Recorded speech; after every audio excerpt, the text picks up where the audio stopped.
Movie చూసారా? చూసాను. ఎలా ఉంది? ఎప్పుడెప్పుడో వస్తుందా అని అనుమానం ఇన్నిసార్లు పోస్ట్ పడింది. ఫైనల్ గా నిన్న ప్రీమియర్ పడ్డది. చూసాను. సినిమా అయితే నాకు చాలా బాగా నచ్చిందన్న. అసలు హనుమాన్ సినిమా ఒకటే చెప్తున్నా, అనుమానమే లేదు. Industry hit, blockbuster hit అనే చెప్పొచ్చు అన్న.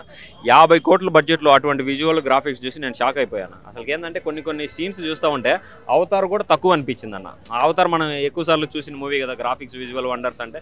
దాంట్లో కంపారిజన్ చేసుకుంటే అసలు అనుమానం 2-3 రెట్లు ఎక్కువగా ఉందన్న. ఆ విధంగా ఉంది సినిమా అయితే. ఇప్పుడు ఆయన చిన్న తరహా హీరో, చిన్న సినిమా పెద్ద సినిమాలకి పోటీగా అయితే రావడం అయితే జరిగింది. సినిమాలో పోటీ ఎవరు చిన్న హీరో పెద్ద హీరో అని కాదని ఉండేది అక్కడ హనుమాన్ అంటే ఆయన చెప్పాల్సిన అవసరం లేదు. బలవంతుడు, శక్తివంతుడు అని. మనం మనుషులు. దేవుడి సినిమా ఉన్నప్పుడు ఏంటంటే అది దేవుడే నడిపిస్తారంటారు కదా. ఇప్పుడు ఈ చూస్తూ ఉంటే స్పందన కానీ ఈ అతనికి మొత్తం రెస్పాన్స్ కానీ అతనికి హనుమానే దగ్గర నడిపిస్తున్నట్టుంది. థియేటర్లు అయినా కానీ ఇంకా దొరుకుతాయన్న. మీరు చూడండి, కంటెంట్ చాలా బాగుంది. ఇప్పుడు ఇంకా 2-3 రోజులు థియేటర్లు సినిమాలు అయిపోయినా కానీ, మంచి సినిమా ఉన్నా కానీ అది ఎప్పుడైనా కానీ 1 వీక్ లేట్ అయినా కానీ, లేట్గా పికప్ అయినా కానీ సాలిడ్గా కొడుతుందన్న. అసలుకి తేజ సజ్జ పర్ఫార్మెన్స్ కానీ చాలా బెటర్గా ఉంది. ఫస్ట్ ఆఫ్ ఆల్ హైలైట్ మన డైరెక్టర్కి హ్యాట్సాప్ చెప్పాలన్న, ప్రశాంత్ వర్మ. సినిమా వర్త్ అంటే వర్తే వర్మ, అదే నీకు గుర్తనే చెప్పొచ్చు. నాకైతే చాలా బెటర్గా నచ్చింది. ఇంకోటి ఆ ధైర్యానికి మెచ్చుకోవచ్చు. అంత తక్కువ బడ్జెట్లో ఒక కొత్త హీరోని పెట్టుకొని, పెద్ద మార్కెట్ కూడా లేదు, బజ్జు లేదు, మన తెలుగులో కూడా పెద్దగా తెలియదు. అంటే చైల్డ్ ఆర్టిస్ట్ అని తెలిసనే మనకి ఏంటంటే పెద్ద స్టార్ హీరో కాదు.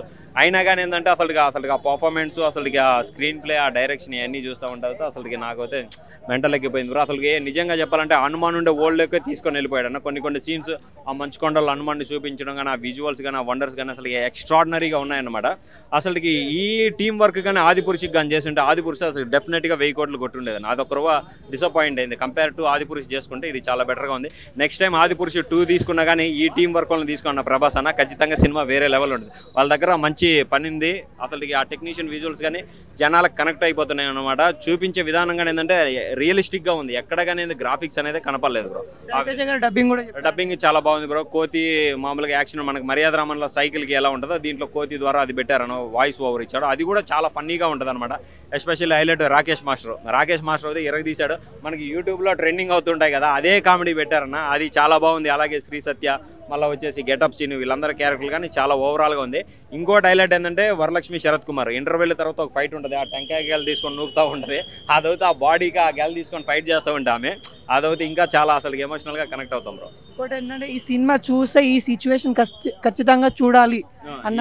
ఈ జనరేషన్ ఖచ్చితంగా చూడాలి. పిల్లల్ని కూడా తీసుకొని వచ్చి చూడండి అన్న. ఇదేంటంటే పిల్లలు కూడా ఎంజాయ్ చేస్తారు. ఏంటంటే ఈ చిన్న కోతులు అవి ఉన్నాయి కదా, చిన్న పిల్లలు ఎంజాయ్ చేస్తారు కదా, వాళ్ళని ఖచ్చితంగా ఈ సినిమాలకు వచ్చి తీసుకొని చూడండి. ఖచ్చితంగా కనెక్ట్ అవుతుంది.